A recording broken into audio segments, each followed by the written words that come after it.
Telangana state board of intermediate education ने रंगारेड्डी जिले के नासिंगी में श्री चैतन्य कॉलेज में 16 साल नागुला सात्विक की खुदकुशी की तहकीकात शुरू कर दी है।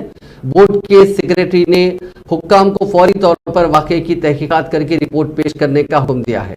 दूसरी जानिब Telangana state commission for child rights यानी TSC-PCR ने सात्विक की खुदकुशी को संगीन करार दिया। कमीशन की सेक्रेटरी स्वरूपा रानी ने कहा कि केस को सुमोटो के तौर पर लिया गया है। सात्विक ने मुबैना तौर पर क्लासरूम में खुदकुशी कर ली और खुदकुशी नोट छोड़ा जिसमें कहा गया कि वो कॉलेज के अमले की हरासानी को बर्दाश्त नहीं कर पा रहा था। 28 फरवरी की रात को पेश आए इस वाकये ने रियासत में काफी हलचल मचा दी है।